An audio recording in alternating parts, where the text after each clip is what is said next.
Hallelujah. Mo kí wa lẹ́ẹ̀kan sí pé a kú ọjọ́ mẹ́ta, a dẹ̀ kú bí ojú ọjọ́ ṣe rí.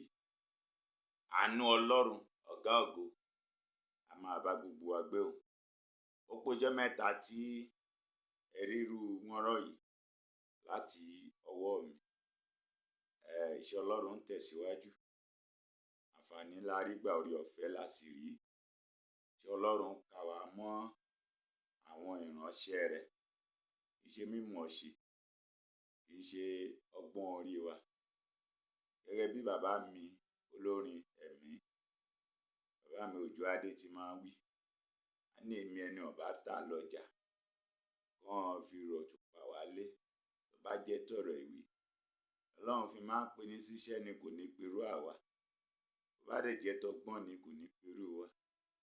A dúpẹ́ fún ìpè tí Olúwa pè wá lábẹ́ iṣẹ́ ìránṣẹ́ ECU Gospel Ministry.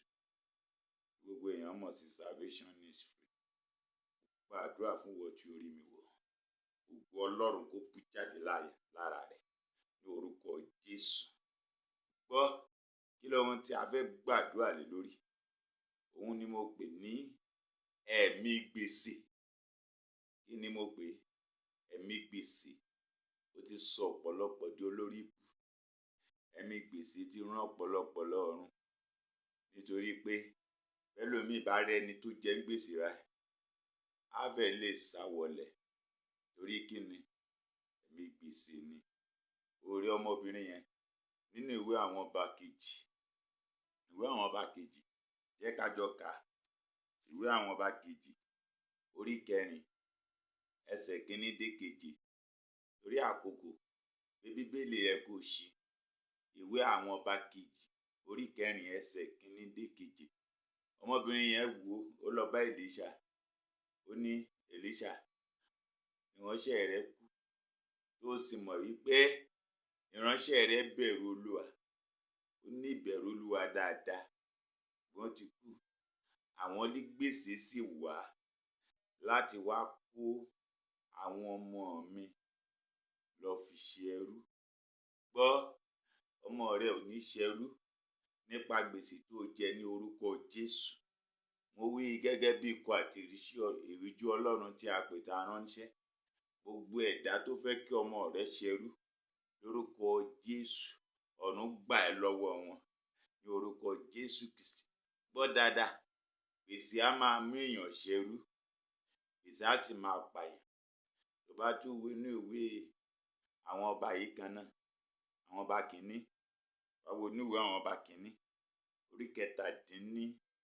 Tó bá bẹ̀rẹ̀ láti ẹsẹ̀ 7 dé 19. Wáyé nígbà tí obìnrin opó Sáráfátì yẹn tí ó lọ bá wòlíì Èlíjà wípé kò sí èyí tí wòlíì Èlíjà lọ bá jàre. Tí wòlíì Èlíjà ní kókó ṣe tòun náà, gbogbo fún òun lóúnjẹ. Ó ní kò sí kóróbó kankan, kò sí nǹkan kan nílé nínú kóróbó òun. Òróró àti ìyẹ̀fun kínkínní òun ló kù ń bẹ̀. Ó sì sọ fún wòlíì pé káwọn jẹ àtàwọn ọmọ òun káwọn sì kú. Rí i pé ẹ̀mí òṣì á máa pànìyàn. Ẹ̀mí gbèsè á máa pànìyàn. Bàbá àti màmá, gbọ́ mi yé dáadáa. Bí ẹ̀mí gbèsè bá ń bẹ nínú ayé ènìyàn, á máa fà á kí ènìyàn má rí aláàánú. Pàápàá jùlọ nígbà míì, á máa mú kórí olóríire nígbà míì kó máa dolórí ibú. Nítorí kí ni? Ó tiẹ̀ jẹ́ wípé ó bá rí ẹni tó jẹ́ ń gbèsè yẹn, ẹni tó jẹ́ ń gbèsè yẹn ò bá tiẹ̀ rẹ́dí àti sin owó lọ́wọ́ ẹ̀, á kọ́kọ́ sá fọ́fọ́ tìǹà. Torí kò ní fẹ́ kojú ẹni tó jẹ́ ń gbèsè. Gbèsè á máa sọ̀yàn dẹ́rú. Gbèsè á máa sọ̀yàn di ohun tí ò fẹ́ dà láyé. Torí náà ó yẹ kó kára mọ́ ẹ̀mí gbèsè. Wọ́n á máa fẹ̀mí gbèsè ṣe ènìyàn. Bẹ́ẹ̀ sì rí, èèyàn máa jogún gbèsè nínú ìran. Gbọ́ mi yé dáadáa. Àìmọye ìgbà ló jẹ́ wípé ẹlòmíì wà torí oúnjẹ ọ̀sán tó bá talẹ́ lọ́wọ́ ẹ̀, òun ló mú wọnú gbèsè. Ẹlòmíì ṣiṣẹ́ kò ní àkójọ rárá. Bó bá ṣe ń jẹ gbèsè sí kan ló máa wọnú gbèsè míì. kóṣù tó parí ń gbà mí ẹlòmíì ti jẹ gbèsè bíi 3 4 nígbà tó oṣù bá máa fi parí owó ẹ̀yẹn ò ní tó san gbèsè. Ṣé owó tó san gbèsè ṣé yóò ṣẹ́kù nǹkan kan lẹ̀? Rárá o.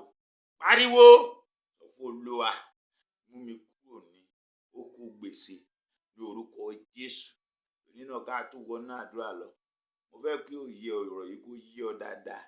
Gbèsè ò ń ṣe ohun tó dáa rárá. Kò dá kí èèyàn jẹ gbèsè. Ìwọ tí o bá jẹ gbèsè, mo gba àdúrà fún ọ. Ọ̀run kó san gbèsè ẹ ní orúkọ Jésù. Gbèsè á máa mórí fọ́ ènìyàn. Gbèsè á máa fà kí ènìyàn má lè ronú sùn. A máa fa àìronú sùn, a máa fa ẹ̀jẹ̀ ríru. Jẹ́ n wí fún ọ dáadáa lónìí. Ẹ̀mí gbèsè ò dáa. Tí ẹ̀jẹ̀ ríru bá ti wọlé, a máa mú àìsàn dání. Àìsàn a máa fa ikú. Máa gbọ́ ìwọ ènìyàn tó rí mi wò lọ́sàn-án yìí, tó rí mi wò láàárọ̀ ọjọ́ tòní. Bóyá alẹ́ ni ìwọ rí mi wò, mo wí gẹ́gẹ́ bí ikọ̀ àti ìríjú Ọlọ́run sínú ayé ẹ̀. Ẹ̀mí gbèsè tó ń bá ọjà kó kúrò nínú ayé rẹ lórúkọ Jésù Kristi. Gbọ́, ẹ̀mí gbèsè ò dáa. O ní láti káramọ́. O ní láti gbàdúrà dáadáa. Gbà á bí ẹni tí ò gbàdúrà rí. Mo wí fún ọ lẹ́ẹ̀kan, èèyàn á máa jogún ẹ̀mí gbèsè láti ilé bàbá, ilé ìyá. Àwọn baba ńlá wa jẹ èso àjàrà kíkan. Èyí sì ń ta àwọn ọmọ. Gbọ́, kò dáa. Kò ń ṣe ohun tó dáa tó. Rárá kí èèyàn máa jẹ gbèsè. A máa yẹpẹrẹ ènìyàn. A máa tàbùkù bá ènìyàn. Gbọ́ ní orúkọ Jésù. Gbogbo ẹ̀mí gbèsè létí aṣọ rẹ̀. Gbogbo ẹ̀mí gbèsè lórí rẹ̀. Ọ̀run fi iná lé jáde. Ní orúkọ Jésù. Mo wí gẹ́gẹ́ bí ikọ̀ àti ìríjú Ọlọ́run. Lórúkọ Jésù, gbèsè tó wà lọ́wọ́ rẹ tó fẹ́ san. Ẹ̀mí mímọ́ san. Ẹ̀mí mímọ́ san gbèsè yóò dáa fún ọ. Jésù Olúwa wa. Àmín. A máa wọnú àdúrà lọ. Igbó gba àdúrà dáadáa. Yóò dára fún ọ.